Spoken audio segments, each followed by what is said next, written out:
नमस्कार, मैं संगीता यादव और आप देख रहे हैं रेड क्षेत्र टीवी। किसानों के अधिकारों को लेकर बयानबाजी के बाद सुर्खियों में आने वाले मेघालय के राज्यपाल सत्यपाल मलिक के द्वारा आज अलीगढ़ में शिरकत की गई। इस दौरान सत्यपाल मलिक के द्वारा मौजूदा सरकार पर बिना किसी का नाम लिए जमकर हमला बोला। उनके द्वारा कहा गया, मौजूदा समय में किसानों के साथ विश्वासघात किया गया है।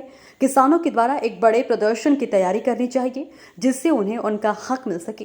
ये तो वहाँ देखो अब जाके क्या प्रभाव है जहाँ कर रहे हैं। हाँ, हम क्या बता दें। नहीं, मेरा ये ऑब्जर्वेशन है कि सबको करनी चाहिए पदयात्रा। सब नेता दिल्ली और लखनऊ में बैठे रहते हैं, इन्हें भी जाना चाहिए जनता के बीच में। अच्छा, भाजपा शासन पर कोई प्रभाव पड़ेगा? भाई भाजपा शासन पे तो तब पड़ेगा प्रभाव जब ये डालेंगे जो नीचे बैठे हैं। राज्यपाल महोदय, किसानों के सामने विकल्प क्या है? मतलब क्या कर सकते हैं? जैसे आपने इनको बहुत मोटिवेट किया। देखिए, इनके सामने विकल्प ये है कि हम ये कोशिश करेंगे कि जितनी पार्टियां हैं जो अपने किसानों की कोख से निकली बताती हैं, उन सबों को इकट्ठा करके वो इकट्ठा होकर चुनाव लड़ें। और अगर वो इकट्ठा होकर चुनाव लड़ेंगी तो बीजेपी का पता नहीं चलेगा कहाँ चली गई। लेकिन मैं कहूँगा कि उन्हें पढ़ाओ। मैं 22 यूनिवर्सिटी थी बिहार में, फिर उसमें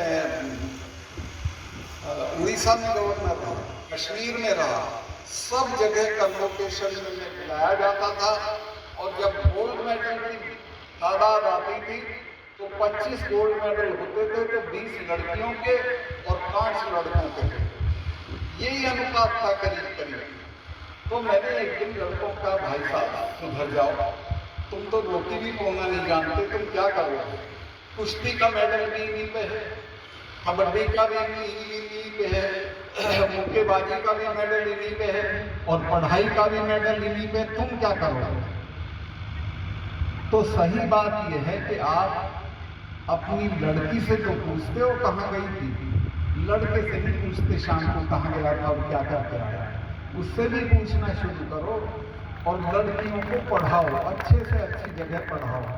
मैं राजस्थान बहुत जाता हूँ, वहाँ एक जमाना था जब हमारी किसान कौमों के लोग घोड़े पे नहीं चढ़ सकते थे, चारपाई पे नहीं बैठ सकते थे, हमारी औरतें कमर बंद नहीं यूज कर सकती थी, मूंज का बांध से वो कमर बांधती थी। लेकिन अब जब हमारी लड़कियां वहां चुके आरक्षण मिल गया तो IAS IPS होके जा रही हैं, तो बड़े से बड़ा कुंवर साहब खड़ा हो जाता है हाथ जोड़ के उसके सामने। तो वो जो ताकत उस लड़की को मिली है वो तालीम से मिली।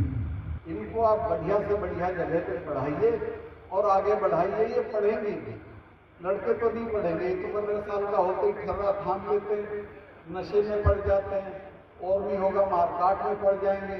तो बच्चियों की शिक्षा बहुत जरूरी है।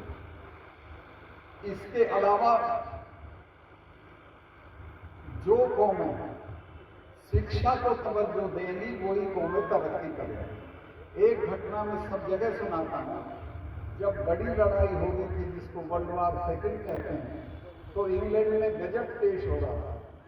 उस बजट में शिक्षा की मद में कोई कटौती नहीं की गई। तो विपक्ष के लोग खड़े हो गए और उन्होंने कहा कि साहब शिक्षा के मद में कटौती क्यों नहीं की गई? तो प्रधानमंत्री ने कहा कि इसलिए नहीं की गई कि लड़ाई में अगर घर टूट जाएंगे तो दोबारा बनाएंगे, कारखाने बर्बाद हो जाएंगे तो फिर तामीर कर लेंगे, उनकी दोबारा बन जाएंगे, लेकिन एक पीढ़ी अगर बर्बाद हो गई तो वो वापस नहीं आया। लिहाजा शिक्षा की मद में कोई कटौती नहीं होगी। तो ये रुख था अंग्रेज का, इसीलिए वो दुनिया पे शासन करता है। मैं आपसे कहना चाहूँगा कि ये मत देखो कि बैठक कितनी बड़ी बनी है, तो मिनिस्टर रह के, MP रह के, MLA रह के दिल्ली में 2 कमरे के मकान में रहता था। अब भी मैंने परसों किराए पे एक मकान लिया है, 2 कमरे का है। चौधरी लोग जब मिल के निकलते